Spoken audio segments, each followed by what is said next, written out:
ভূত চতুর্দশীর দিন 14 প্রদীপ জ্বালানোর সঠিক নিয়ম ও পদ্ধতি কি? আসুন আজকে আমরা তা জেনে নিই।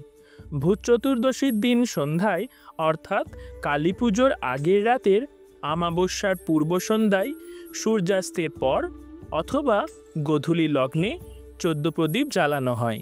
এই সময় ঘরবাড়ি পরিষ্কার করে পবিত্র জল ছিটিয়ে নেওয়া হয়। তারপর প্রদীপ জ্বালানো শুরু করা হয়।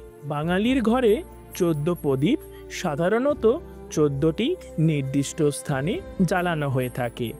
অঞ্চলভেদে কিছু পার্থক্য থাকলেও প্রচলিত স্থানগুলি নিয়ে আজ আমরা আলোচনা করব।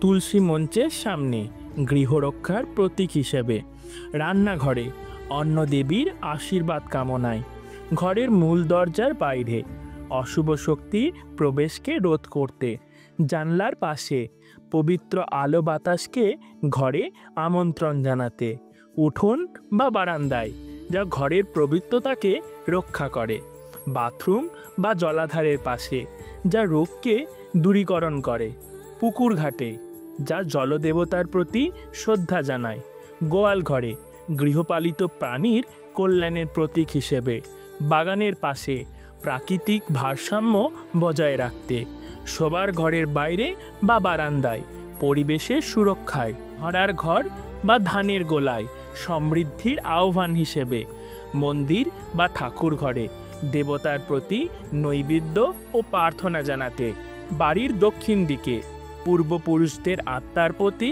শান্তির কামনা জানাতে, আর বাড়ির উত্তর দিকে যা শুভ শক্তির আহ্বান ও আলোক বৃদ্ধির উপায় হিসেবে। এমনভাবেই পুরো বাড়িটা আলোর বৃত্তে ঢেকে দেওয়া হয় যেন কোনো অন্ধকার, ভয় বা অশুভ শক্তি ঘরে প্রবেশ করতে কখনোই না পারে। ভিডিওটি ভালো লাগলে অবশ্যই লাইক, শেয়ার ও সাবস্ক্রাইব করবেন। শুভ দীপাবলি। নমস্কার।